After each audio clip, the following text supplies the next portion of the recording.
Hello everyone, स्वागत है आपका आज की हमारी क्लास में। आज मैं लेकर आई हूँ मांग के लोच से संबंधित विभिन्न बहुविकल्पीय प्रश्नों को जो NTA net, MP assistant professor exam, PGT, TGT इत्यादि परीक्षाओं में पूछे जा चुके हैं। इसकी आज हम एक कंप्लीट क्लास करने वाले हैं क्योंकि जो भी टॉपिक होता है उस टॉपिक से रिलेटेड बहुत सारे प्रश्न पैटर्न को थोड़ा सा चेंज करके वही बार बार पूछे जाते हैं। केवल हमारे पास उनको समझने का सही नज़रिया होना चाहिए ताकि हम कॉन्सेप्ट को समझें और फिर उसके बाद आंसर करें। तो आज इसकी भी हम एक कंप्लीट क्लास करने वाले हैं इलेक्ट्रिसिटी ऑफ डिमांड की, क्योंकि ये सारे प्रश्न पूर्व परीक्षाओं में पूछे जा चुके हैं। तो एक बार फिर स्वागत है आपका हमारे चैनल पर जिसका नाम है इकोनॉमिक्स बाय सुशीला मैम, जहाँ पर हम पूर्व परीक्षाओं में पूछे गए प्रश्नों को हल करते हैं। और आज का हमारा टॉपिक है मांग की लोच। पहला प्रश्न है, एक पेन की कीमत 10 रुपये है और पेन की मांग 100 है। यदि पेन की कीमत घटकर 5 रुपये हो और मांग बढ़कर 150, तब मांग की लोच होगी। हमारे ऑप्शन है पहला 0, दूसरा 1, तीसरा 2 और चौथा 3। इस प्रश्न का हमारा सही जवाब हो जाएगा ऑप्शन नंबर बी 1। अब ये निकालते कैसे हैं? सबसे पहले हम देखते हैं कि मांग की लोच को ज्ञात करने का सूत्र क्या है। तो ईडी बराबर डेल क्यू बटे डेल पी, ठीक है, इंटू प्राइस अपॉन क्वांटिटी। ये इसका सूत्र है। अब हम इसको निकालेंगे। डेल क्यू यानी कि क्वांटिटी कितनी है हमारी 150, माइनस कितना करना है हमें 100, क्योंकि पहले लेने वाले कितने लोग थे 100 लोग थे और बाद में कितने आए थे 150। तो पहले हमने लिया 150 को, उसमें से माइनस करेंगे हम 100, आ गया हमारा आंसर 50। अब हमें क्या देखना है कि प्राइस क्या है। तो डेल पी बराबर 10 माइनस 5, क्योंकि पहले कीमत कितनी थी 10 रुपये थी और अब घटकर कितनी हो गई है 5 रुपये। तो हमारे आंसर क्या आ गया यहाँ पे 5। अब यहाँ से हमारा मेन पार्ट चालू होता है। यहाँ पे अब हमारा क्या रहेगा इलेक्ट्रिसिटी डिमांड, मांग की लोच। तो यहाँ पे आ जाएगा 50/5 इंटू 10/100। जब हम इसको सॉल्व करेंगे तो हमारा क्या निकलेगा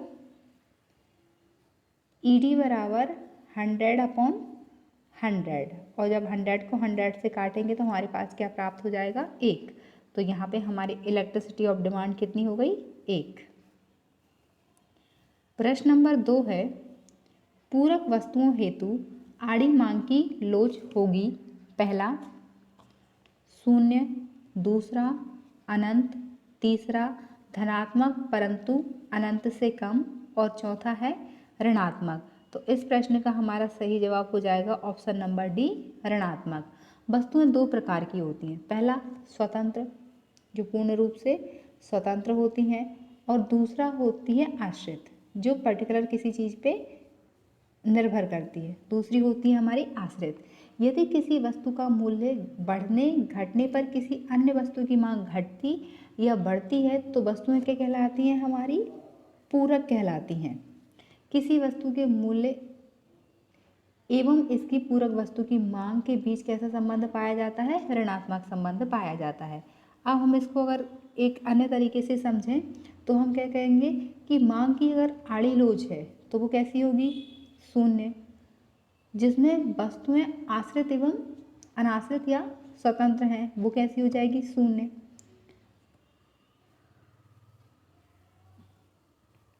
प्रश्न नंबर 3 है, मांग वक्र के विभिन्न बिंदुओं पर मांग की लोच। ऑप्शन है हमारे समान होगी, दूसरा 0 होती है, तीसरा अनंत होती है और चौथा अलग अलग होती है।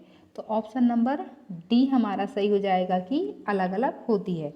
इसे हम ग्राफ के माध्यम से भी समझ सकते हैं। हम इसका ग्राफ बनाते हैं।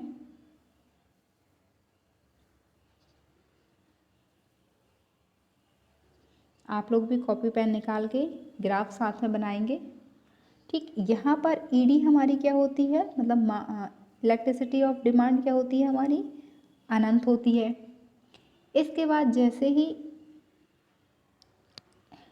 हम नीचे से स्टार्ट करते हैं इसको, ईडी सबसे यहाँ पे हमारी शून्य होती है। इसके हम थोड़े जाते हैं तो इलेक्ट्रिसिटी बड़ी होती है एक से, फिर हम देखते हैं कि एक बड़ा होता है इलेक्ट्रिसिटी से, और यहाँ पर फिर ऊपर हमारी अनंत हो जाती है। यहाँ पर वस्तु की मात्रा और यहाँ पर कीमत दी हुई होती है। तो एक मांग वक्र के अगर हम विभिन्न बिंदुओं पर मांग की लोच, ये जो हम यहाँ से देख रहे हैं, मांग की लोच कैसी है, अलग अलग होती है। प्रश्न नंबर 4 है, मांग की आड़ी लोच की वैज्ञानिक व्याख्या किसने दी है। हमारे ऑप्शन है यहाँ पे, पहला पीगू, दूसरा मार्शल, तीसरा रॉबर्ट ट्रिफिन और चौथा है रॉबर्टसन। तो ऑप्शन नंबर हमारा सी सही हो जाएगा। रॉबर्ट ट्रिफिन ने मांग की लोच दी है। मांग की लोच होती क्या है, किसी संबंधित वस्तु के मूल्य में होने वाले परिवर्तन के परिणाम स्वरूप किसी दी हुई वस्तु की मांगी गई मात्रा में जो सापेक्षिक परिवर्तन होता है उसकी मांग ही क्या होती है, मांग की आड़ी लोच होती है। प्रश्न नंबर 5 है, घटिया वस्तुओं के लिए आय लोच किसके बराबर होती है। पहला ऋणात्मक, दूसरा धनात्मक, तीसरा अनंत, चौथा शून्य। ऑप्शन नंबर हमारा ए सही हो जाएगा, ऋणात्मक।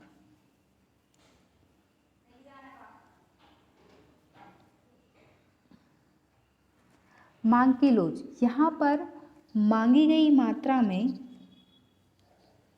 आनुपातिक संबंध होता है, बटे क्या होता है यहाँ पे, आनुपातिक परिवर्तन। तो सामान्य आवश्यक वस्तुओं के लिए मांग की आय लोच इकाई से कम किंतु शून्य से अधिक होती है। प्रश्न नंबर 6 है, किसी देश में औद्योगिक विकास के लिए परिवहन एवं दूरसंचार सुविधाओं की मांग के लिए मांग की लोच की प्रवृत्ति क्या होगी। ऑप्शन है, पहला लोचदार, दूसरा पूर्णतया लोचदार, तीसरा पूर्णतया बेलोचदार और चौथा है बेलोचदार। तो ऑप्शन नंबर सी हमारा सही हो जाएगा, पूर्णतः बेलोचदार। किसी देश में औद्योगिक विकास के लिए परिवहन एवं दूरसंचार सुविधाओं की मांग के लिए मांग की लोच की प्रकृति जो है वो पूर्णतः बेलोचदार होती है। प्रश्न नंबर 7 है, जब एक वस्तु के मूल्य में परिवर्तन के साथ उस पर कुल परिव्यय स्थिर रहता है तब यह मामला है। पहला पूर्णतः लोचदार मांग का, दूसरा पूर्णतः आलोचशील मांग का, तीसरा ऐकिक लोचशील मांग का और चौथा है अपेक्षाकृत लोचशील मांग का। तो ऑप्शन नंबर सी हमारा यहाँ पे सही हो जाएगा, ऐकिक लोचशील मांग का। जब एक वस्तु के मूल्य में परिवर्तन के साथ उस पर कुल परिव्यय स्थिर रहता है तब यह स्थिति ऐकिक लोचशील मांग को प्रदर्शित करती है। प्रश्न नंबर 8 है, स्थानापन्न के एक युग्म के लिए मांग लोच होती है। पहला धनात्मक, दूसरा इकाई, तीसरा ऋणात्मक, चौथा अनंत। ऑप्शन नंबर ए सही हो जाएगा, धनात्मक। यदि मांग की आड़ी लोच का मान धनात्मक हो तो किस तरीके से ये होती हैं, जैसे हम इसको थोड़ा सा देख लेते हैं। अगर शून्य है तो यहाँ पे क्या होगी, स्वतंत्र वस्तु, स्वतंत्र वस्तु। दूसरा आता है कि यदि ऋणात्मक है तो पूरक वस्तु होती है। ये बहुत ही काम की चीज़ होती है तो आप सभी इसको नोट कर लें।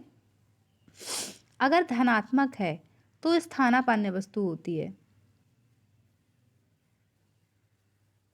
और यदि अनंत है तो पूर्ण स्थानापन्न वस्तु होती है। तो यहाँ पे हमें क्या देखने को मिल रहा है कि अगर मांग की लोच स्वतंत्र वस्तु है तो मांग की लोच शून्य होगी, ऋणात्मक है तो वस्तु पूरक वस्तुएं होंगी, धनात्मक है तो स्थानापन्न होंगी, और यदि अनंत है तो पूर्ण स्थानापन्न वस्तु होगी।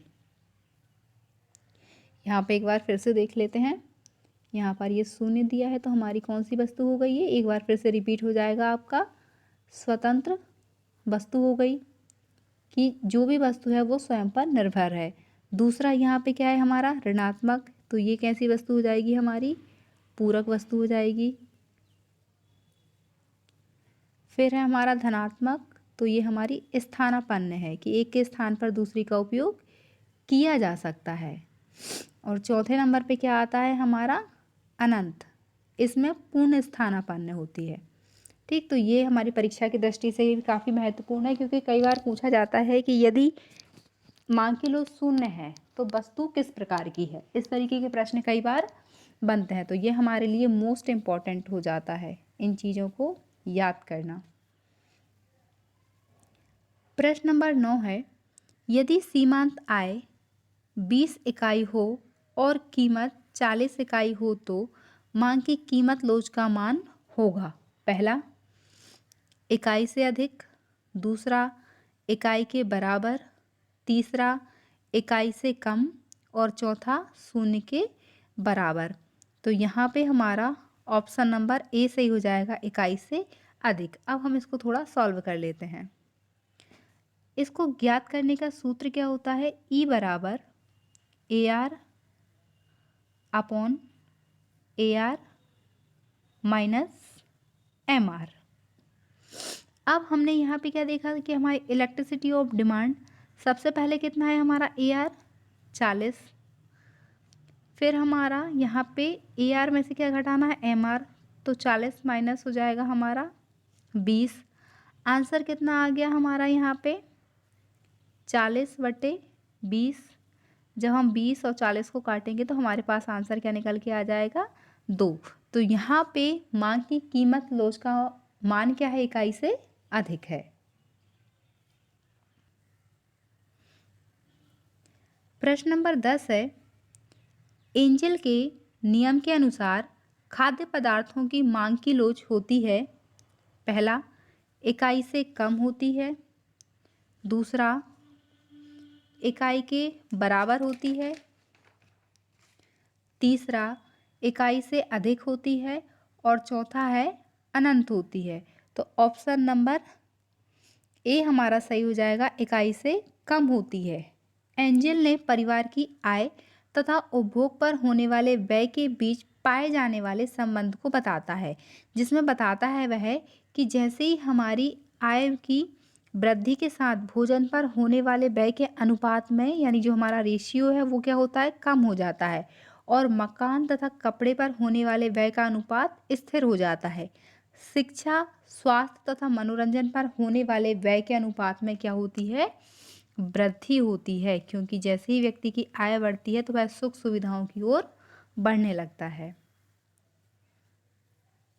प्रश्न नंबर 11 है, किसी स्थिति में विक्रेता कर भार को पूरी तरह क्रेता पर विवर्तित कर सकता है। पहला, जब मांग पूर्णतः लोचदार हो, दूसरा जब मांग पूर्णतः बेलोचदार हो, तीसरा जब मांग अत्यधिक लोचदार हो, और चौथा है जब मांग सापेक्षिक लोचदार हो। तो ऑप्शन नंबर बी हमारा सही हो जाएगा, जब मांग पूर्णतः बेलोचदार हो। ये होता क्या है, जब मांग पूर्णतः बेलोचदार हो तो इस स्थिति में विक्रेता कर भार को पूरी तरह क्रेता पर विवर्तित कर देता है, और इसके जस्ट विपरीत क्या होता है, जब पूर्णतः बेलोचदार हो तो कर का संपूर्ण भार विक्रेता के ऊपर ही पड़ेगा। मांग की लोच जितनी कम होती है, कर भार क्रेता पर उतना ही अधिक होता है। प्रश्न नंबर 12 है, विलासिता की वस्तु मांग की आय लोच होगी। पहला, सदैव धनात्मक, दूसरा सदैव ऋणात्मक, तीसरा शून्य, और चौथा अनंत। तो ऑप्शन नंबर ए हमारा सही हो जाएगा, सदैव धनात्मक। विलासिता की वस्तु की मांग की आय लोच सदैव धनात्मक होती है। इन वस्तुओं के संदर्भ में मांग में वृद्धि आय में वृद्धि की अपेक्षा अधिक होती है। प्रश्न नंबर 13 है, निम्नलिखित वस्तुओं में से किसकी मांग की लोच सबसे कम है? पहला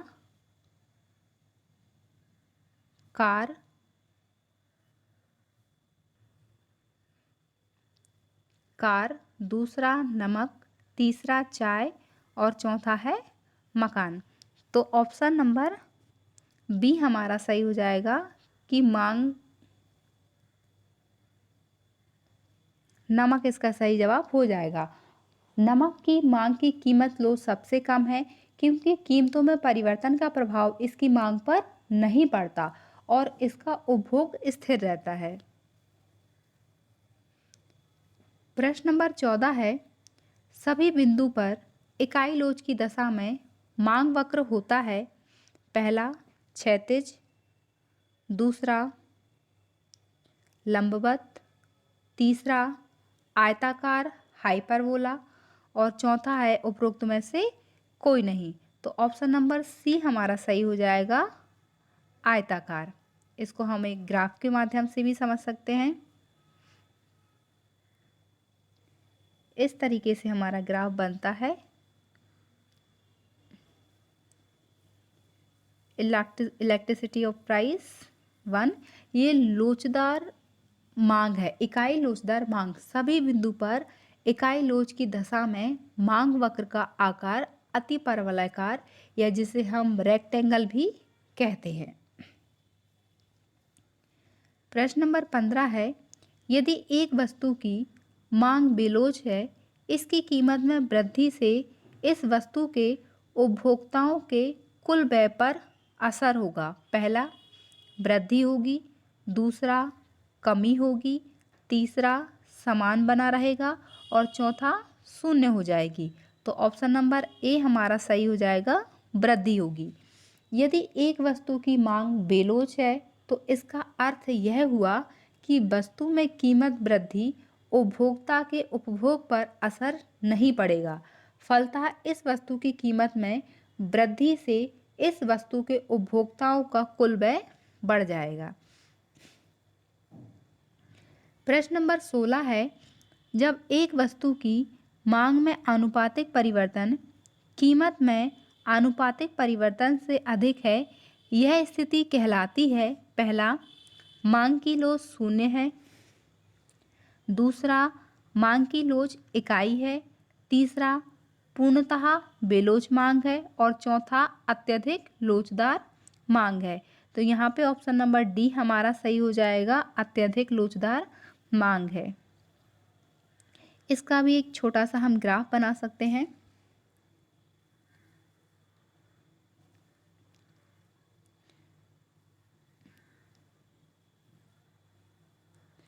इस तरीके से हम इसका मांग बनता है। ये अत्यधिक लोचदार मांग होती है, मांग है इसलिए ये हमारा क्या होगा, डीडी कर्व होगा। यहाँ पे P, P1, Q and Q1 ये हमारे दिखाता है कि किस तरीके से अत्यधिक लोचदार मांग की स्थिति में वस्तु की मांग में आनुपातिक परिवर्तन कीमत में आनुपातिक परिवर्तन से होता है।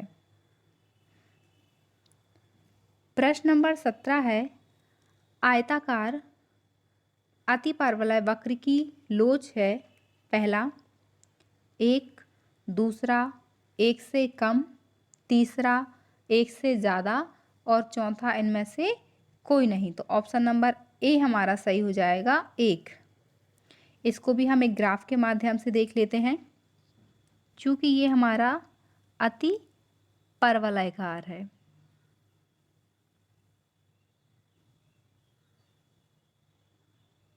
यहाँ पे हमारा डिस्टेंस कैसा रहता है, ज़्यादा रहता है। अब ये आता है हमारा यहाँ से डिमांड कर्व, ये हमारा डी डिमांड कर्व हो गया।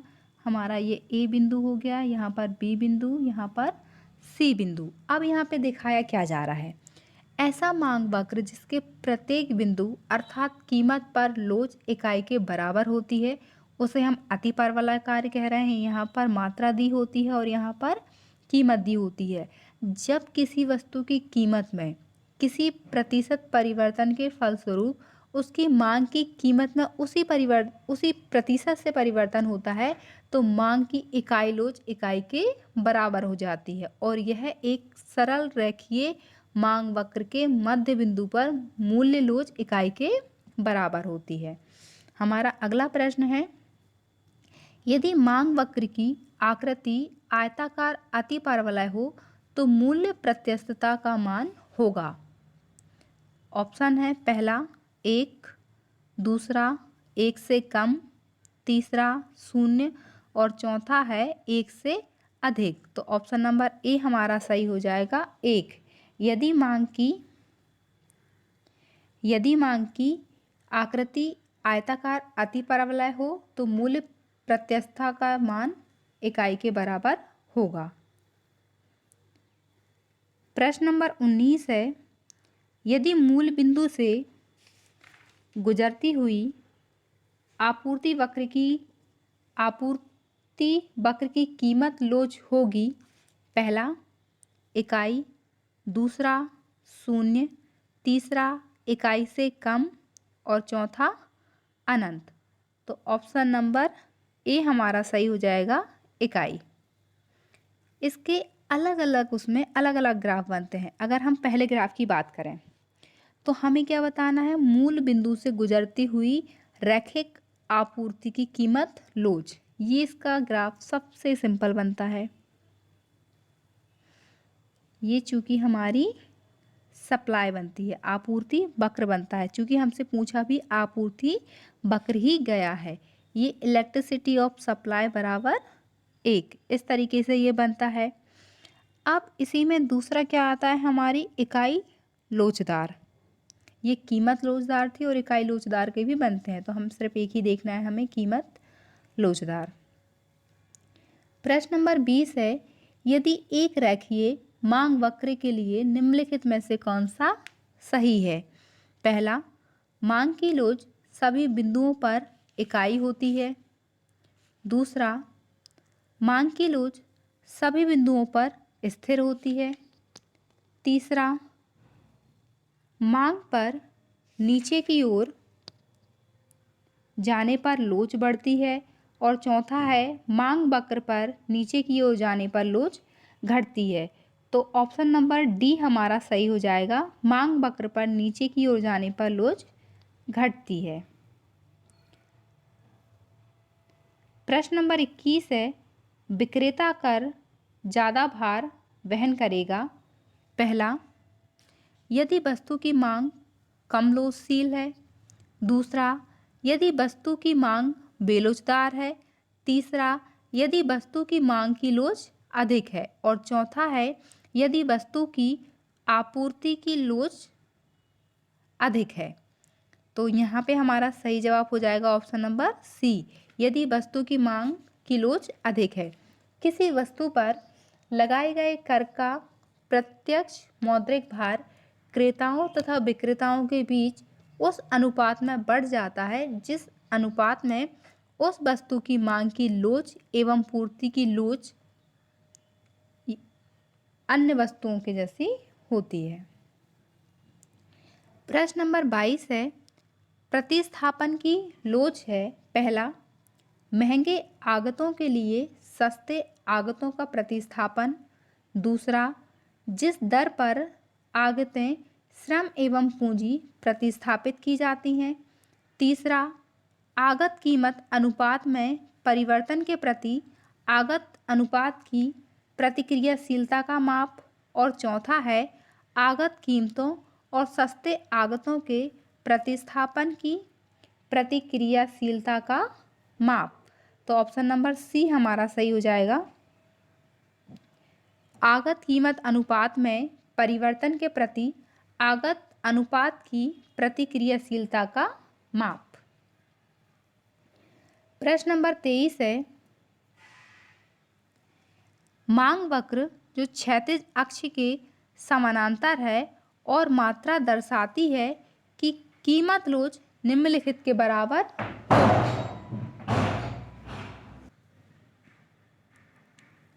पहला 0, दूसरा अनंत, तीसरा एक से कम और चौथा एक। तो यहाँ पे हमारा ऑप्शन नंबर बी सही हो जाएगा, अनंत। इसका हम एक ग्राफ भी बना सकते हैं। इस तरीके से इसका डिमांड का बनता है। ये हमारा प्राइस होता है, ये हमारी डिमांड होती है। यहाँ पर Q1 एंड Q2। जब मांग का वक्र x अक्ष के समानांतर एक सीधी रेखा के रूप में होता है तो यह दर्शाता है कि मांग की लोच अनंत है। प्रश्न नंबर 24 है, मांग की कीमत लोच मांग वक्र के लिए 1 के बराबर होती है, जो कि मांग वक्र पहला क्षैतिज रेखा है, दूसरा ऊर्ध्वाधर रेखा है, तीसरा आयताकार अतिपरवलय है और चौथा अधिमुखी गतिमान रेखा है। ऑप्शन नंबर डी हमारा सही हो जाएगा, अधोमुखी प्रतिमान रेखा है। इसका भी ग्राफ बनता है। अगर ग्राफ वाले सवाल होते हैं तो आप सब उन्हें एक बार बना के ज़रूर देखें ताकि आपको करने में बहुत आसानी होगी। इस तरीके से ये हमारा डिमांड कर्व बन जाता है।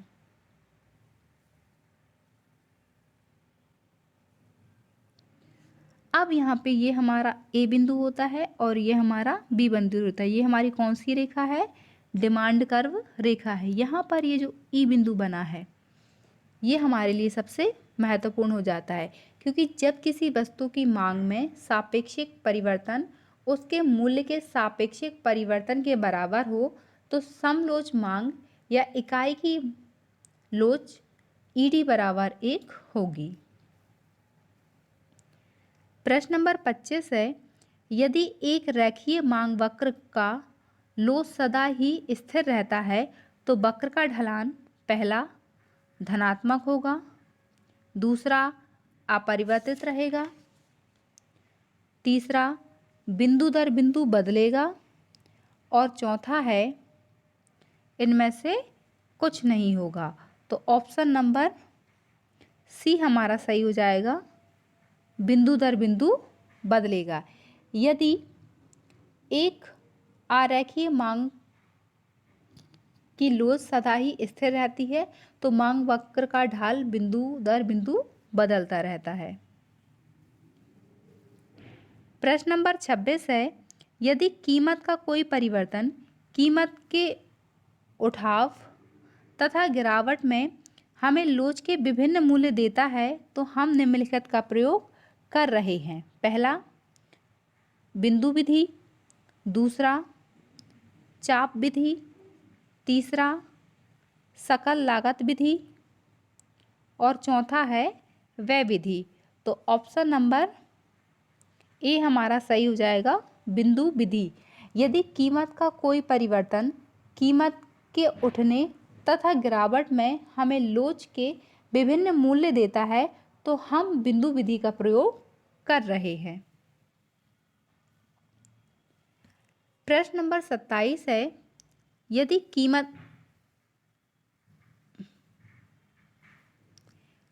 कीमत में वृद्धि के पश्चात वस्तु पर होने वाला व्यय बढ़ रहा है तो वस्तु की मांग की लोच होगी पहला इकाई से कम, दूसरा इकाई के बराबर, तीसरा इकाई से अधिक और चौथा अनंत। तो यहाँ पे हमारा ऑप्शन नंबर ए सही हो जाएगा, इकाई से कम। यदि किसी वस्तु की कीमत के घटने से कुल व्यय में कमी होती है तो मूल्य लोच इकाई से कम होगी। ऐसा इसलिए है कि कीमत के घटने से वस्तु पर किए गए कुल व्यय में कमी तथा वृद्धि कम होगी। इस प्रकार जब कीमत के बढ़ने पर कुल व्यय में वृद्धि होती है तो मांग की मूल्य लोच इकाई से कम होगी। प्रश्न नंबर 28 है, खाद्यान्न की मांग की आय लोच होती है पहला इकाई से कम, दूसरा इकाई से अधिक, तीसरा इकाई के बराबर और चौथा है अनिधैर्य। तो ऑप्शन नंबर ए हमारा सही हो जाता है, इकाई से कम। खाद्यान्न की मांग की आयलोज इकाई से कम होती है। प्रश्न नंबर 29 है, मूल्य परिवर्तन के परिणाम स्वरूप एक उपभोक्ता कुल व्यय प्रभावित नहीं होता यदि मांग की लोच हो। पहला बेलोचदार, दूसरा इकाई के बराबर लोचदार, तीसरा अत्यधिक लोचदार और चौथा पूर्ण लोचदार। तो ऑप्शन नंबर डी हमारा सही हो जाएगा, पूर्ण लोचदार। पूर्ण लोचदार में किस तरीके से होता है, ये हमारा कर्व बनता है, फर्स्ट, सेकंड एंड थर्ड। ये हमारी डिमांड क्यू, यहाँ पर वाई, यहाँ पर ओ अक्ष और यहाँ पे एक्स अक्ष हमारा प्रदर्शित किया जाता है। अब यहाँ पर मूल्य परिवर्तन के परिणाम स्वरूप एक उपभोक्ता का कुल व्यय प्रभावित नहीं होता यदि मूल्य मांग की लोच पूर्ण बेलोचदार हो। किसी वस्तु के मूल्य में परिवर्तन के बाद भी उसकी कीमत मांग ज्यों की त्यों बनी रहे, उसमें किसी प्रकार का परिवर्तन ना हो, तो मांग पूर्णतः बेलोचदार होती है। प्रश्न नंबर 30 है, जब उपभोक्ताओं के बीच मूल्य की आड़ी लोच शून्य हो तब ऐसी वस्तुएं कही जाती हैं। पहला स्वतंत्र वस्तुएं, दूसरा विलासिता की वस्तुएं, तीसरा स्थानापन्न वस्तुएं और चौथा है पूरक वस्तुएं। तो ऑप्शन नंबर ए हमारा सही हो जाएगा, स्वतंत्र वस्तुएं। किसी संबंधित वस्तु के मूल्य में होने वाले परिवर्तन के परिणाम स्वरूप किसी दी हुई वस्तु की मांगी गई मात्रा में जो सापेक्षिक परिवर्तन होता है उसकी मांग ही मांग की आड़ी लोच होती है। प्रश्न नंबर 31 है, मांग की आड़ी लोच होती है। पहला सदैव धनात्मक, दूसरा ऋणात्मक, तीसरा स्थानापन्न वस्तुओं के प्रति ऋणात्मक और चौथा है संयुक्त मांग वाली वस्तुओं में ऋणात्मक। ऑप्शन नंबर डी हमारा सही हो जाएगा, संयुक्त मांग वाली वस्तुओं में ऋणात्मक। किसी संबंधित वस्तु के मूल्य में होने वाले परिवर्तन के परिणाम स्वरूप किसी दी हुई वस्तु की मांगी गई मात्रा में जो सापेक्षिक परिवर्तन होता है उसकी माप ही मांग की आड़ी लोच होती है। प्रश्न नंबर 32 है, किसी वस्तु के लिए सीमांत आय स्थिरांक है, इससे संबंधित मांग फलन पर मांग की लोच होगी। पहला इकाई, दूसरा अनंत, तीसरा अनिधैर्य और चौथा शून्य। तो ऑप्शन नंबर बी हमारा सही हो जाएगा, अनंत। यदि किसी वस्तु के लिए सीमांत आय स्थिरांक है तो इससे संबंधित मांग फलन पर मांग की इकाई लोच होगी। प्रश्न नंबर 33 है, एक वस्तु विलासिता की श्रेणी में आती है यदि उसकी मांग की आय लोच हो। पहला इकाई से कम, दूसरा इकाई से अधिक, तीसरा इकाई के बराबर और चौथा है शून्य से कम। तो ऑप्शन नंबर बी हमारा सही हो जाएगा, इकाई से अधिक। एक वस्तु विलासिता की श्रेणी में आती है यदि उसकी मांग की आय लोच इकाई से अधिक है, क्योंकि ऐसी वस्तुओं पर आय में वृद्धि का अधिक भाग खर्च किया जाता है। आवश्यक वस्तुओं में आय की लोच इकाई से कम किंतु शून्य से अधिक होती है तथा अति आवश्यक वस्तुओं की मांग आय लोच शून्य होती है। निम्न या घटिया वस्तुओं के संबंध में आय लोच धनात्मक होती है। हमें याद रखना है, निम्न या घटिया वस्तुओं की उसमें आय क्या होती है, धनात्मक होती है। निम्न या घटिया वस्तुओं के संबंध में आय ऋणात्मक होती है, ऋणात्मक होती है निम्न वस्तु के उसमें। तो इस चीज को हमको याद रखना है। प्रश्न नंबर 34 है, यदि दो वस्तुओं के लिए मांग की आड़ी लोच धनात्मक हो तो वे वस्तुएं हैं, पहला स्थानापन्न होती हैं, दूसरा पूरक होती हैं, तीसरा एक दूसरे से संबंधित नहीं होती हैं और चौथा उपरोक्त में से कोई नहीं। तो ऑप्शन नंबर ए हमारा सही हो जाएगा, स्थानापन्न होती हैं। यदि दो वस्तुओं के लिए मांग की आड़ी लोच धनात्मक हो तो वे वस्तुएं, इस प्रश्न का सही उत्तर है स्थानापन्न होती हैं। यदि दो वस्तुओं के लिए मांग की आड़ी लोच धनात्मक हो तो वे वस्तुएं स्थानापन्न होती हैं। यदि दो वस्तुओं के लिए मांग की आड़ी लोच ऋणात्मक हो तो वे वस्तुएं एक दूसरे की पूरक होती हैं। प्रश्न नंबर 35 है, निकृष्ट वस्तुओं के लिए मांग की आयलोच होगी, पहला धनात्मक, दूसरा ऋणात्मक, तीसरा शून्य और चौथा है अनंत। तो ऑप्शन नंबर यहाँ पे हमारा बी सही हो जाएगा, ऋणात्मक होती हैं। निकृष्ट वस्तुओं के लिए मांग की आयलोच ऋणात्मक होती है। सामान्य वस्तुओं की आयलोच इकाई से कम होती है। विलासिता वस्तुओं की आयलोच इकाई से अधिक होती है। प्रश्न नंबर 36 है, पूर्ति की लोच का अभिप्राय निम्नलिखित में से कारण से पूर्ति में परिवर्तन से होता है, पहला वस्तु की कीमत, दूसरा उपभोक्ता की रुचि, तीसरा पूर्ति की शर्तें और चौथा है वस्तु की मांग। तो ऑप्शन नंबर ए हमारा सही हो जाएगा, वस्तु की कीमत। पूर्ति की लोच परिमाणात्मक माप प्रस्तुत करती है।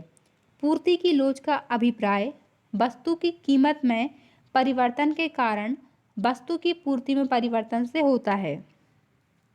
पूर्ति की लोच का समय पर प्रभाव पड़ता है, क्योंकि यहाँ होता क्या है, आनुपातिक परिवर्तन बटे कीमत में आनुपातिक परिवर्तन। यहाँ पूर्ति में परिवर्तन होता है और यहाँ पर मात्रा में कीमत में परिवर्तन होता है।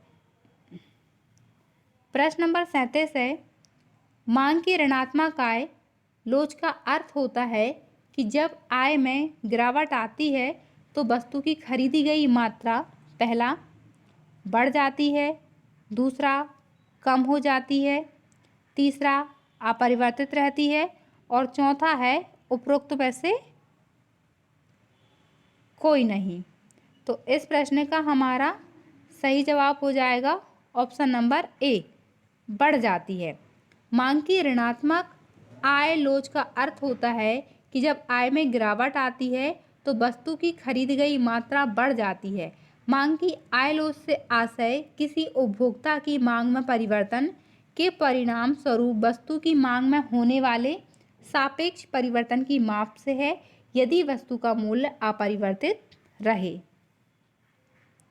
इसका सूत्र होता है del Q upon del Y, Y. प्रश्न नंबर 38 है,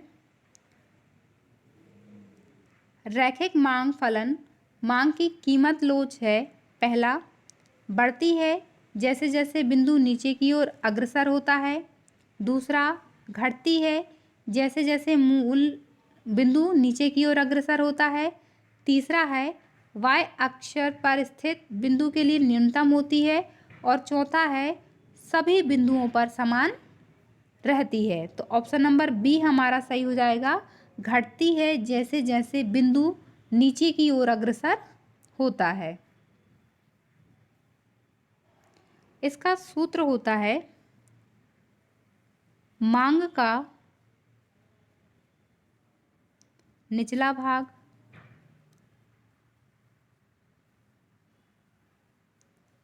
बटे मांग का ऊपरी भाग, ऊपरी भाग। इस तरीके से ये ज्ञात किया जाता है। प्रश्न नंबर 39 है, पूर्ण स्थानापन्न वस्तुओं के बीच मांग की आड़ी लोच होती है, पहला अत्यधिक, दूसरा बहुत कम तीसरा अधिक और चौथा अनंत। तो ऑप्शन नंबर डी हमारा सही हो जाएगा, अनंत। हमने अभी भी पढ़ा था, एक बार फिर से पढ़ लेते हैं कि जब मांग की लोच की वस्तु जो है वो शून्य होती है तो वस्तुएं कैसी होती हैं, स्वतंत्र वस्तुएं होती हैं। जब मांग की लोच शून्य होती है तो वस्तुएं कैसी होती हैं, स्वतंत्र होती हैं। दूसरा आता है जब मांग की लोच ऋणात्मक होती है तो वस्तुएं कैसी होती हैं, पूरक। तीसरा है जब मांग की लोच धनात्मक होती है तो वस्तुएं होती हैं स्थानापन्न। और चौथा है जब वस्तु अनंत होती है तो पूर्ण स्थानापन्न वस्तुएं होती हैं। प्रश्न नंबर 40 है, यदि किसी वस्तु की मांग की लोच इकाई से कम है, उसकी कीमत घटने का परिणाम होगा कि उसके खरीदी जाने वाली मात्रा में अनुपात से पहला कम परिवर्तन होगा, दूसरा ज़्यादा परिवर्तन होगा, तीसरा समान परिवर्तन होगा और चौथा कोई परिवर्तन नहीं होगा। तो ऑप्शन नंबर ए हमारा सही हो जाएगा, कम परिवर्तन होगा। यदि किसी वस्तु की मांग की लोच इकाई से कम है तो उसकी कीमत घटने का परिणाम होगा कि उसकी खरीदी जाने वाली मात्रा में अनुपात से कम परिवर्तन होगा। प्रश्न नंबर 41 है, यदि स्कूटर की कीमत में 10% की कमी हो तथा उसकी मांग 30% की वृद्धि हो तो मांग की लोच होगी, पहला बेलोचदार, दूसरा लोचदार, तीसरा पूर्णतया बेलोचदार और चौथा पूर्णतया लोचदार। तो ऑप्शन नंबर बी हमारा सही हो जाएगा, लोचदार। इसका भी ग्राफ बनता है, हम इसको समझने का प्रयास करते हैं। इस तरीके से हम इसके ग्राफ को बनाते हैं। ये हमारी डिमांड रेखा होती है, ये हमारा OX O, ये हमारा X, यहाँ पे Y।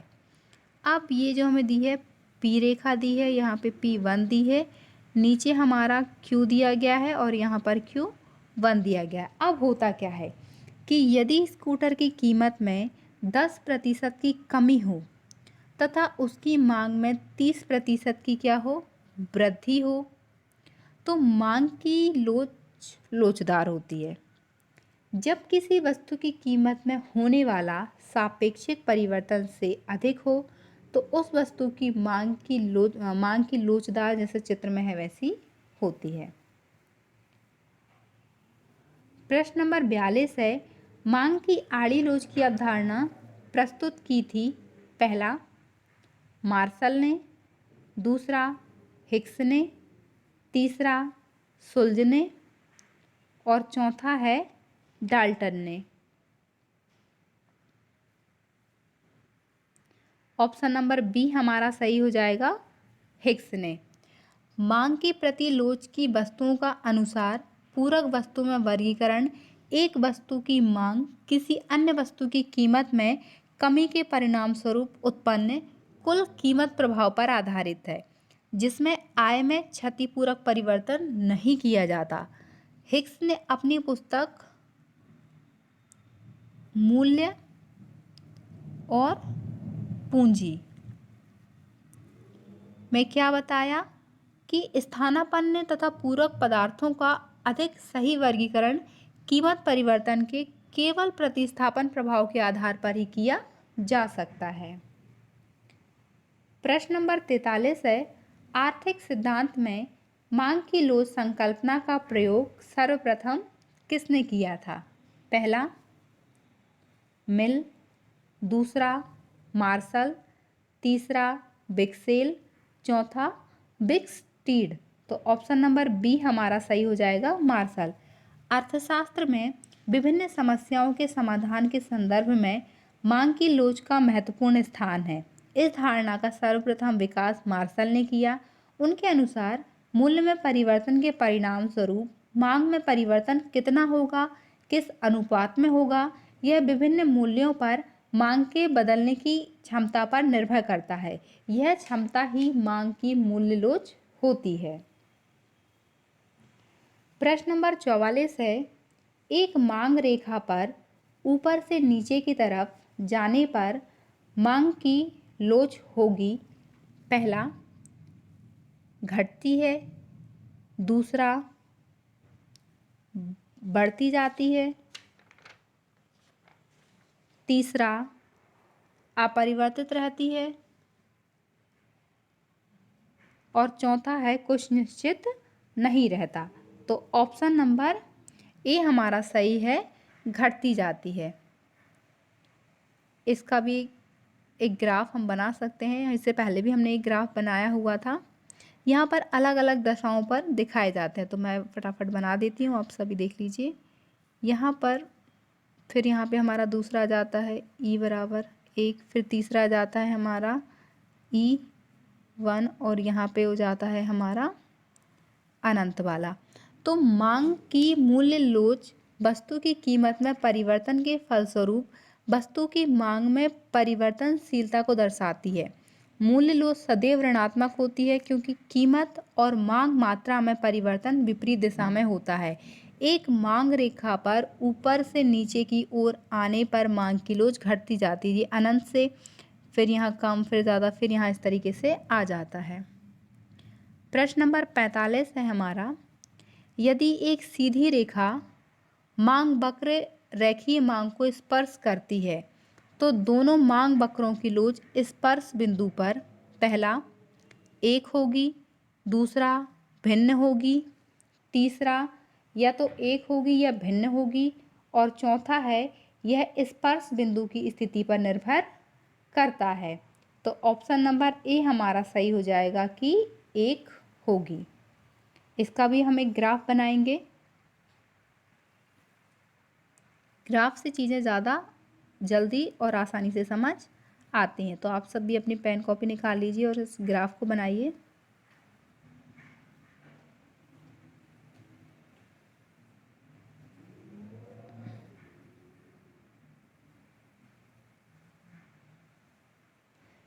ये हमारा क्या हो जाएगा, यहाँ पर P बिंदु। यहाँ पे एक वक्र बनता है हमारा,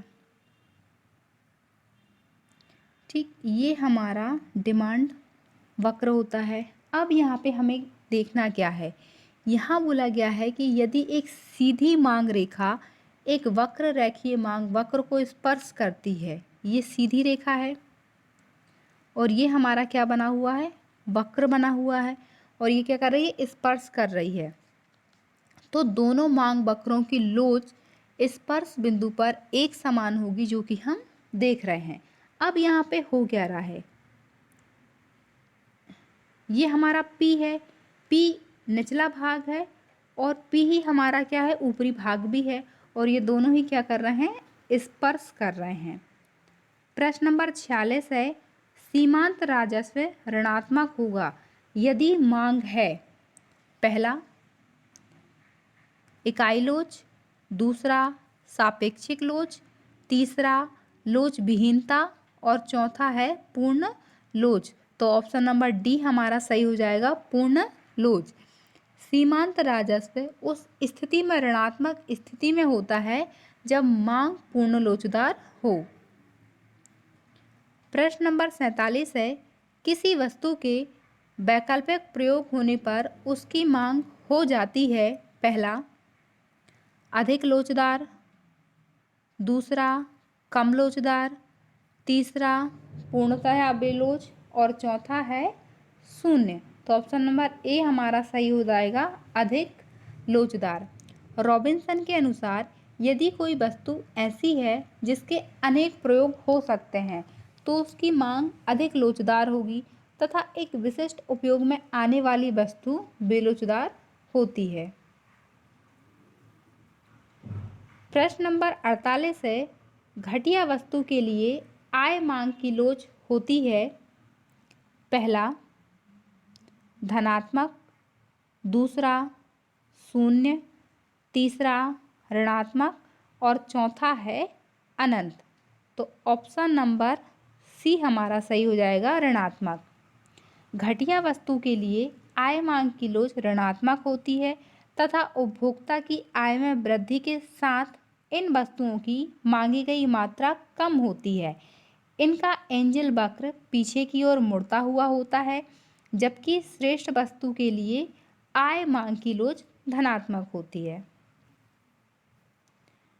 प्रश्न नंबर 49 है, सामान्यतः तटस्थता वक्र मूल बिंदु की ओर उत्तल होता है क्योंकि सीमांत प्रतिस्थापन दर पहला बढ़ता हुआ होता है, दूसरा घटता हुआ होता है, तीसरा समान रहता है और चौथा इनमें से कोई नहीं। तो ऑप्शन नंबर बी हमारा सही हो जाएगा, घटता हुआ होता है। तटस्थता वक्र मूल बिंदु के उत्तल होगा क्योंकि सीमांत प्रतिस्थापन दर घटती हुई होती है, अर्थात जैसे जैसे हम एक इकाई की मात्रा बढ़ाते जाते हैं तो हमें दूसरी इकाई की मात्रा घटाना होगा, जिससे हमें समान संतुष्टि प्राप्त हो सके। प्रश्न नंबर 50 है, निकट से स्थानांतरितों की प्रतिलोच पहला इकाई से कम होती है, दूसरा इकाई से अधिक होती है, तीसरा शून्य होती है और चौथा अनंत होती है। तो ऑप्शन नंबर ए हमारा सही हो जाएगा कि इकाई से कम होती है। दो स्थानापन्न वस्तुओं के बीच मांग की प्रतिलोच धनात्मक होती है। कैसी होती है ये हमारी? धनात्मक होती है। इसके विपरीत जब दो वस्तुएं एक दूसरे की पूरक वस्तुएं हैं, जैसा कि रोटी और मक्खन, चाय और दूध आदि हैं, तो एक वस्तु की कीमत बढ़ने पर दूसरी वस्तु की मांग में कमी हो जाएगी तथा एक की कीमत घट जाने पर दूसरी वस्तु की मांग में वृद्धि हो जाएगी। अतः दो पूरक पदार्थों के मध्य मांग की प्रतिलोच ऋणात्मक होती है। प्रश्न नंबर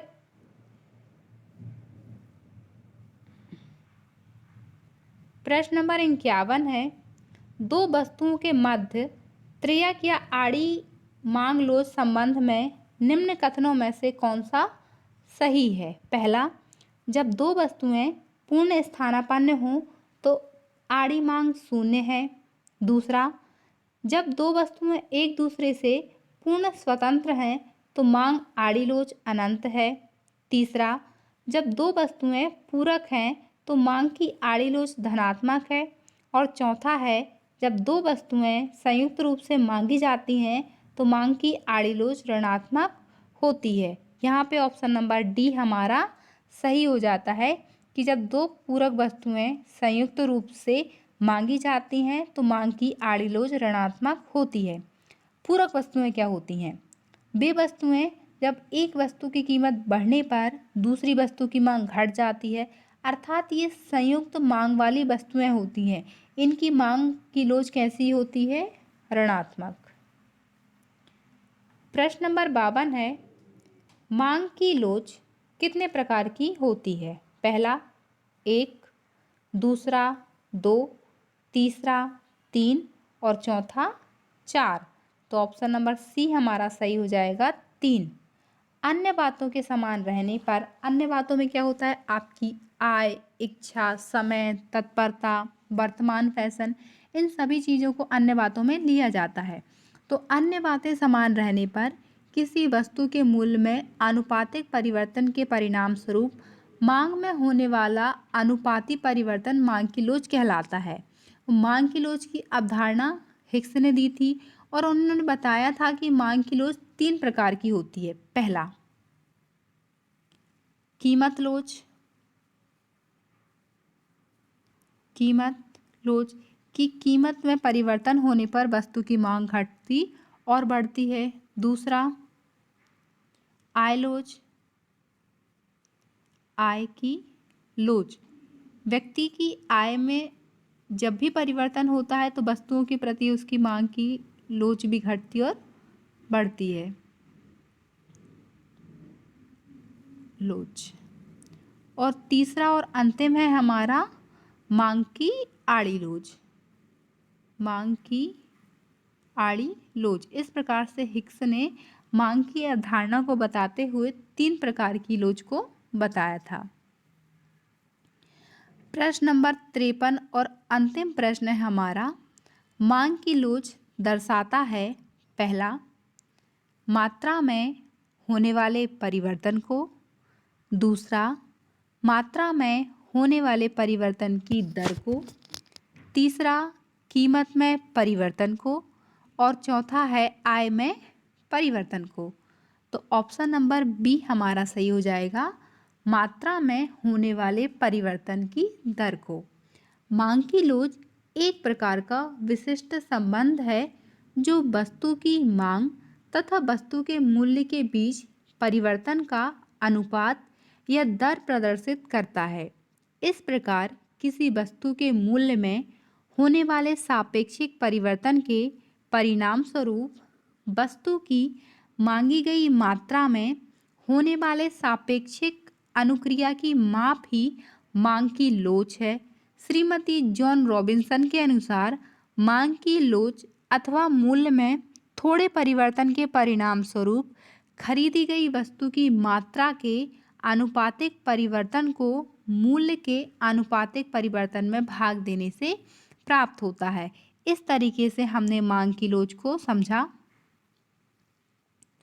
मांग की लोच में हमने क्या जाना कि अगर वस्तु की लोच शून्य है तो किस प्रकार की वस्तु होगी, ऋणात्मक है तो किस प्रकार की वस्तु होगी, धनात्मक है तो कौन सी वस्तु है, और अनंत है तो कौन सी वस्तु है। इस प्रकार से हमने मांग की लोच के सभी प्रकारों को और वैकल्पिक वस्तुओं को जाना और समझा है, जो हमारे आगे आने वाले किसी भी कंपटीशन एग्जाम के लिए बहुत ही आवश्यक है, क्योंकि वहाँ हमसे पूछा क्या जाता है, वैकल्पिक वस्तु कि वैकल्पिक वस्तु क्या है, इनमें किस तरीके से परिवर्तन होता है, घटिया वस्तु क्या है, और आय बढ़ने पर घटिया वस्तु धनात्मक होती है कि ऋणात्मक होती है।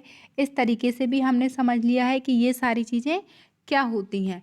और यहाँ पर सबसे 5 चीज़ों को पूछा जाता है कि इकाई लोच होने पर मांग की लोच क्या होगी, घटने पर क्या होगी, बढ़ने पर क्या होगी। तो इन सभी बातों को हमने विस्तृत रूप से समझा है। और हमने भी ये भी जाना है कि अगर 2 वस्तुएं स्थानापन्न हैं तो उनकी मांग की लोच किस प्रकार से धनात्मक होती है और किस प्रकार से ऋणात्मक होती है। तो इन सभी चीज़ों को जानना समझना हमारे लिए बहुत ज़्यादा आवश्यक था, क्योंकि हम अगर अर्थशास्त्र को पढ़ रहे हैं तो ये इसके बेसिक कॉन्सेप्ट हैं। ठीक, जैसे हमें मैथ्स सीखने के लिए टेबल आना ज़रूरी है, काउंटिंग आना ज़रूरी है, उसी प्रकार से अगर हम अर्थशास्त्र जैसे विषय को पढ़ रहे हैं तो हमें मांग यानी कि डिमांड, पूर्ति, सप्लाई, इन सभी चीज़ों को समझना और जानना बहुत ज़रूरी है कि आखिर ये है क्या और किस तरीके से ये आवश्यक होते हैं हमें जानने और समझने के लिए। अब मांग में ही सबसे एक कॉमन वर्ड यूज़ किया जाता है अन्य बातें। अब ये अन्य बातें क्या हैं? तो अन्य बातों का मतलब होता है कि व्यक्ति के पास आय होनी चाहिए, पर्याप्त समय होना चाहिए, उसको उस वस्तु की आवश्यकता होनी चाहिए, फिर तत्परता होनी चाहिए, रुचि होना चाहिए, और सबसे बड़ी बात है कि हम जिस किसी भी वस्तु की मांग कर रहे हैं वह उस वस्तु का चलन वर्तमान में होना चाहिए। इन सभी बातों को बोलने के लिए हम केवल एक शब्द का उपयोग करते हैं, अन्य बातों के समान रहने पर। कहीं भी आपकी कीमत, मूल्य और समय, इन 3 चीज़ों को जब एक साथ किया जाता है तब अर्थशास्त्र में हम किसी भी डेफिनेशन को परफेक्ट मान सकते हैं। इसके बिना ये परफेक्ट नहीं होती हैं। तो डिमांड एंड सप्लाई, ये इसका बेसिक कॉन्सेप्ट है। तो इन चीज़ों की बेसिक नॉलेज हमें पूर्ण रूप से होनी चाहिए। तो इस क्लास को पूरा देखने के लिए आप सभी का बहुत बहुत धन्यवाद। अगर आप ऐसी उपयोगी वीडियो आगे भी चाहते हैं तो लाइक कीजिए, चैनल को ज़्यादा से ज़्यादा शेयर कीजिए, कमेंट करके बताइए और चैनल को सब्सक्राइब कीजिए, ताकि जब भी हमारी ऐसी कोई भी वीडियोस आती है तो आपको सबसे पहले उसका नोटिफिकेशन आ जाए कि एक नए चैप्टर की वीडियो डली है। क्योंकि यहाँ पर हम ओल्ड क्वेश्चन पेपर सॉल्व कर रहे हैं, चाहे वो किसी भी एग्ज़ाम में आया हो। ख़ास तौर से हम नेट से रिलेटेड एमपी किसी भी स्टेट का असिस्टेंट प्रोफेसर का एग्ज़ाम, सेट का एग्ज़ाम, पीजीटी, टीजीटी इत्यादि चीज़ों को देख रहे हैं। तो उम्मीद है आप सब इसका उपयोग ज़रूर करेंगे। Have a good day.